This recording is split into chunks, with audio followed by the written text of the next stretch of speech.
Hi, everyone. Welcome to today's episode of the Jeff Heilman Project, your go-to podcast for systematizing success. And on today's success-inspiring podcast, we are going to be talking mostly about organizing, the tools that I've used to keep the family going. As you may or may not know, Jeff and I have been married for 30 years this July. We have 7 children, all from the same relationship. That's like number two. How many guys number ask one me, question how many wives? is how many children do you have? And number 2 Same is wife? every time somebody turns like 13, they need a phone. And so we go add another line. Never forget the AT&T guy scratching his head and saying, I've seen businesses smaller than this family line. Having any kind of a family where you need to apply structure, you need to apply organization. So for today's tool, 25 years ago, we went to Public Storage, and when we checked in, they gave us a copy of this book,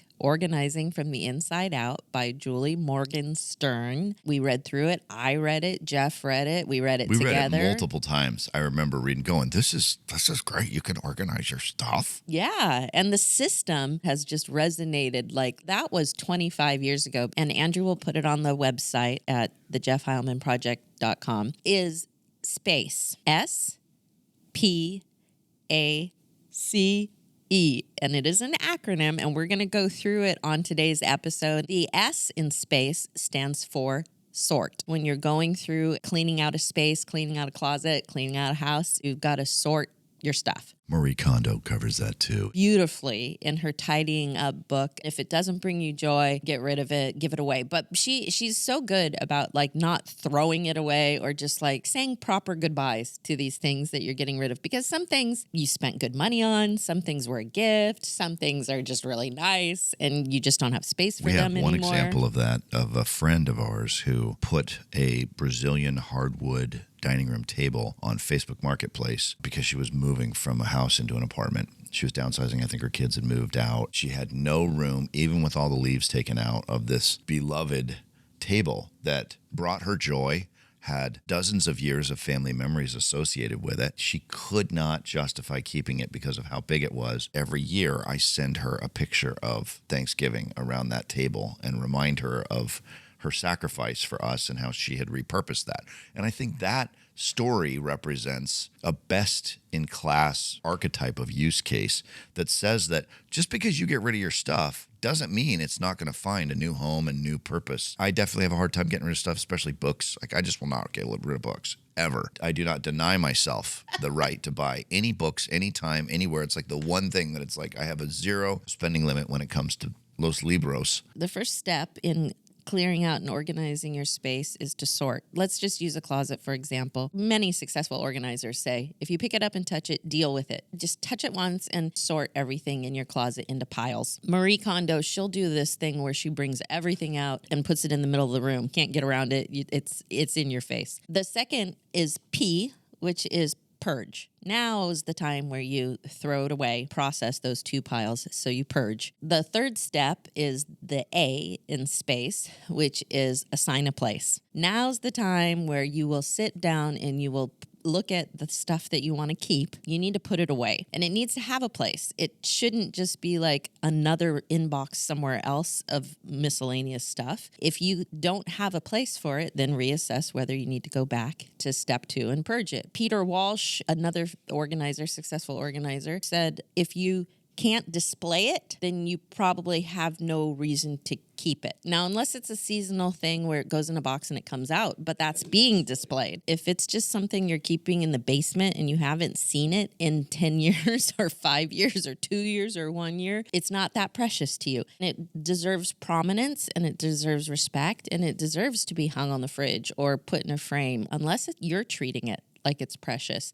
It's not precious. The assign a place is really pick your spaces and figure out what they're for. Jeff, I know you can talk to this one. In the book, Organizing from the Inside Out, she talks about make sure whatever space you're in doesn't serve more than 3 purposes. If your bedroom is going to be for sleeping, that's one activity. If it's going to be for reading, that's 2 activities. And if it's going to be for watching TV at night, then that's 3. These are not hard and fast rules. If No. you have 4 purposes, that's fine, because sleeping isn't really a conscious activity. I'm actually working through that right now because I've got... Me too. Guess what I'm doing after this? Yeah, I know. I'm handling clothes. I have an office upstairs. I work from my stand-up desk. I read in my recliner, and I work on my laptop on the sofa. But I've got clothes in there, and I've got a lot of clothes, big pile of clothes that need to be gone through. I've got books and paint and guitars, paintbrushes and easels and canvas and papers and pencils. And I mean, it's a storage locker for a future art school I would like to build. And, if I could park my car in my office upstairs, I would do. I mean, almost as if it's a reformed hoarder's paradise. These are a few of my favorite things. These are all of my favorite things, and they're all in one place, and they don't belong. But I've got, a pile of clothes on the couch, which you know when you have a dog that's like scratching the clothes off the top of your couch so they can jump on because there's no room on the couch for the dog to jump on her favorite spot. That's a lot. That's a lot for that room. Now, as you're working through these things, let's say you're in my situation with clothes to where we've already gone through whether stuff gives me joy or not, and it all does. I love it. I'm not getting rid of concert t-shirts. I'm not getting rid of bougie sweatshirts. I wear them for different things. I wear them with different outfits. One of the things you can do is you can have an AM set of functions in a room and a PM set of functions in a room. And you could do 2 or 3 of those. So, for example, my AM function for the bedroom is I do a lot of work from bed. It takes the pressure off my back. It provides an alternative to the couch, the recliner, the stand-up desk. And let's make bed. sure that our audience understands that Jeff is 6'5", and I didn't know. I'm 6'5", 250 pounds. I didn't know when I was a little girl. I could probably lose 20 pounds, but 30. And I was praying, scrawny. Lord, send me a tall man. I had no idea the back issues, the neck issues. For our bedroom, for example, our AM function for the bedroom is I work from the bed. So I read,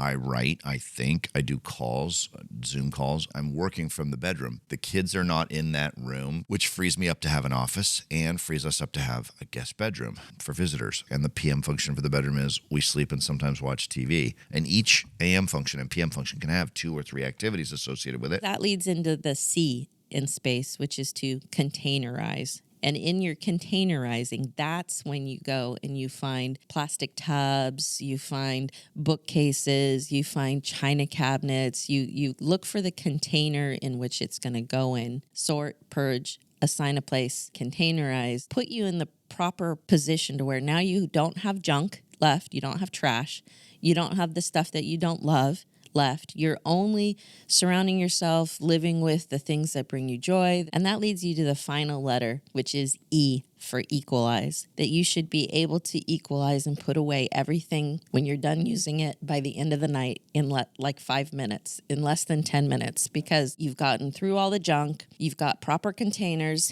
and you can put it away and you can equalize it and you can have a clean environment every night before you go to bed, and every morning when you wake up, it's all put away and it's right where it's supposed to be. The Success Principles by Glen, Success Method. What he talks about is a continuum of growth that ultimately yields in his highest level, which I think is level 6, which is called mastering the details of life. What the sort, purge, assign a place, containerize, and equalize algorithm from Julie Morgenstern does, at least for me, is it helps me master the details of life, because as we look at things like taxes, income, savings, investments, lawsuits, heaven forbid, somebody has to go through a lawsuit, next of kin, last will and testament, succession planning, business, keeping your books on your business so you know how much money you're making, managing debt, managing customers, customer sat. These things represent levels of complexity that many people just are like, oh my God, I do not even want to go down that path. But I think most of the folks that watch this channel are trying to figure out how to get ahead. And my whole point, when you put systems in place which are able to hold more work, more complexity, more details, you are positioning yourself for almost automatic growth, because typically containers are filled by life that's pushing us to fill those containers. But if you get to the point where the root structure of your plant is pushing up against the walls of the pot, if you don't take that plant out and put it in a bigger pot, it's not going to grow. This is just hypothetical because everybody gets 2,000, but let's say you got 20 email in your inbox in the morning. If you apply space to that, you can sort your email, you can purge the trash, you can assign a file or folder for your email to go. You can containerize them by now putting the emails that you need to address in their own space. And if you do this every single morning, you can actually equalize to zero.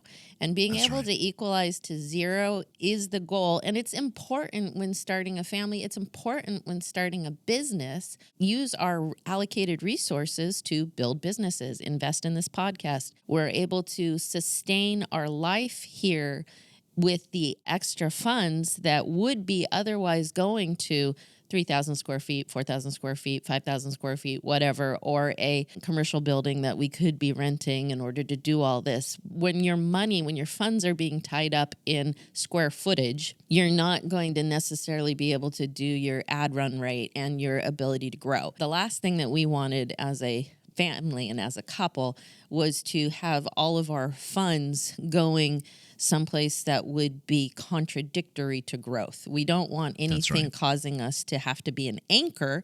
We want to be able to grow. Part of it is you got to be willing to uproot and get into a bigger pot. As this was the new year, you guys built your vision boards, and I showed Nessie the vision board that I created that actually had the Mercedes and the Patek Philippe and the private jets and the golf and all the things that have become a reality. That stuff may not matter to you, but it mattered to me.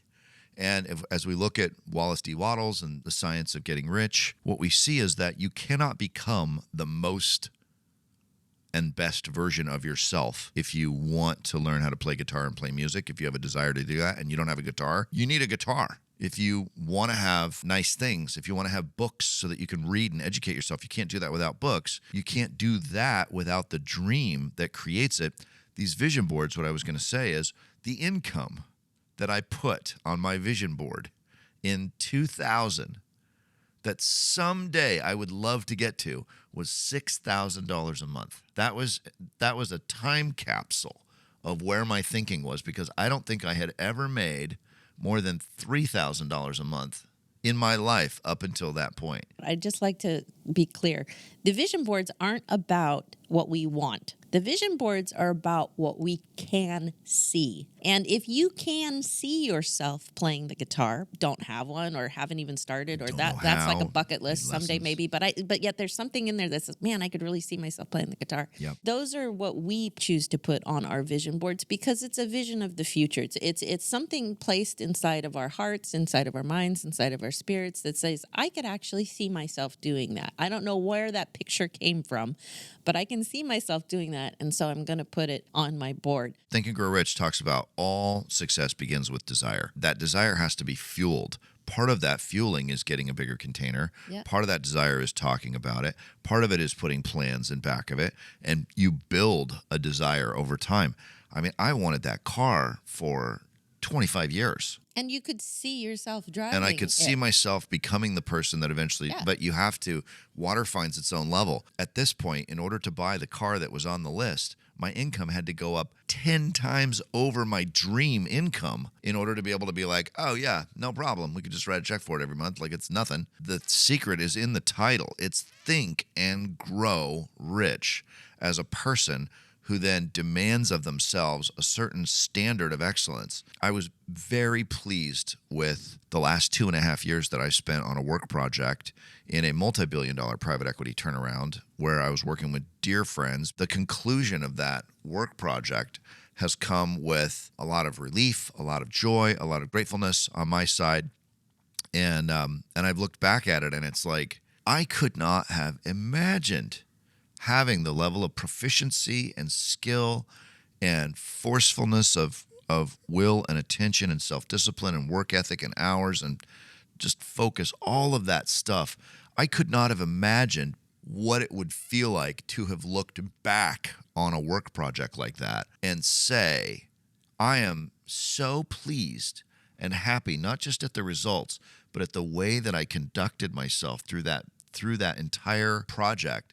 And it is a dream come true to be able to work like that, to be able to do that kind of work, to do it at a really high level, to bring in tens of millions of dollars of revenue, to be able to reorient a group of people from a selling and a pre-sales engineering standpoint. You hear about that kind of stuff to where you're changing people's lives and their abilities to believe in what they can provide for themselves. You can't get to that level without taking care of your own basic needs first and growing into a position to where food, clothing, shelter, and a little bit extra is pretty much automatic. Understanding that an organized mind really is, it's in our design. If you look at literal space, the earth being 1 degree off, the sun being 1 degree off, and the whole solar system gets thrown out of whack, and you've got, winter and summer and summer and winter. And so everything hangs in balance in its perfect place, in its by design. Don't fight it, but yet accept and understand that there is a place for everything. We just need to find it. This isn't something that we're perfect at. Like I got to go purge right now. I got to go through my clothes again. But if you can get through the level of discomfort, dedicate a day to it, reward yourself along the way, and get it to where you can equalize every single night. You can equalize along throughout the day. It's going to change your It will change your life. It will change your business. It will change your family. You will begin to see. I can tell my own story of growing up as a kid. Our house looked like a magazine. My dad is a perfectionist to the point to where you go into the garage and he's got the outlines drawn of the hammer, of if you take the hammer away, you put the hammer back. But my bedroom, you could smell it walking by. That's where I came from. Now, because we've applied and dedicated our lives towards systems and organization and the process of becoming disciplined, I can now see in our children. Yesterday, walking into my daughter's room, opening the door, and there's a candle and it's beautiful and it's aesthetically pleasing and it's all organized. And I'm just like, wow, to see that stopped because of our attention to detail, going into Andrew's room and all of the books put away and the level of organization in the podcast room and the level of organization. These things happen. When we look at the leading and trailing indicators of success, as you learn to sort, purge, assign, place, containerize, and equalize, if we look at the leading indicator upstream from everything, that actually impacts your identity. Mm-hmm. When you see yourself as organized, you will see yourself as capable of structuring your day. It'll start taking the pressure off of what you think you can get done in a day or in an hour or in 10 minutes. And it'll start saying, okay, we're going to structure. I started structuring my day probably a year ago in 3.5 hour blocks of time. But effectively, I'm trying to ship something every 3.5 hours, whether it's rest, a gym workout session, time in the hot tub, a lunch meeting, a series of phone calls, taking care of bills, putting the clothes away. I'm trying to ship something in those 3.5 hour blocks of time. That level of structure and organization is part of my identity.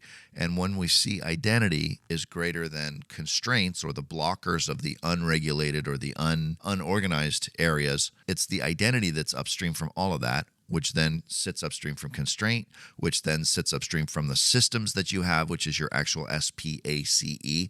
The systems are downstream from understanding that being organized is a blocker. It's a blocker for you becoming everything that you really wanted to become. I'm ready to go organize something. Don't forget to check out the website at thejeffheilmanproject.com for all of our templates from our episodes, including this one where you will see sort, purge, assign a place, containerize, and equalize. Print it out, put it on your wall, help it guide you through the 5 steps of becoming more organized in your daily routine. If you've liked this, please share it, subscribe, ring the bells, whatever you got to do in order to keep the message going forward that we're in this thing together and we're in this for you. Thanks, everybody.